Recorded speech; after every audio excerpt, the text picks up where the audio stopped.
As for the hadith, the other criticism about the hadith, Ibn Kathir says that the Ihya is a great book. He was a student of Ibn Taymiyyah. He said it was a great book, one of the most extraordinary books. And he mentions the weakness of the hadith in the book. And he said you'll find in there manakir, gharaib, and he says mawdu'at. But then he says, but it's well known that this is not really a big deal in books of that ilk.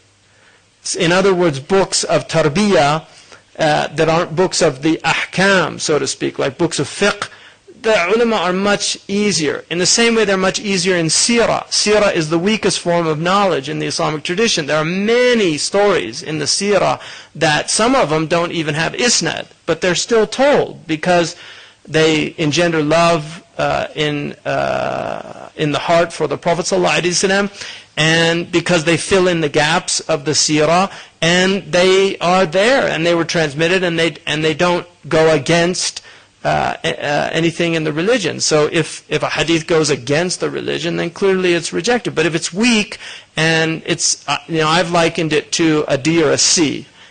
A D or a C is not thrown out. You don't throw out a D or a C paper. It passes. But it's not an A or a B, so you're not going to use it as your standard or model in a classroom.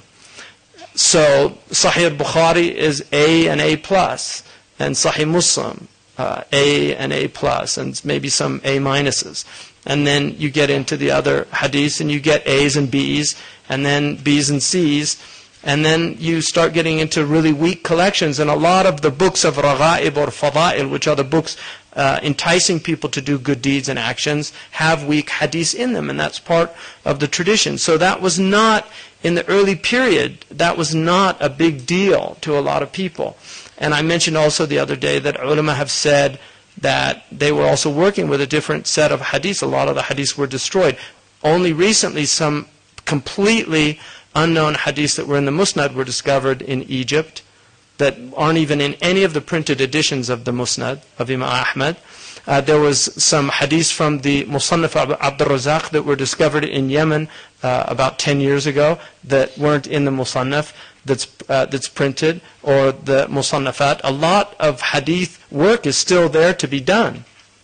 So this idea somehow that because we don't have any specific source for it, to say that it has no basis is a dangerous thing to do. And that's what Imam al-Ghazali, the people of adab with him, usually say things like lam ajid lahu asla, I didn't find any source for this, or lam aqif alayhi, I couldn't find this.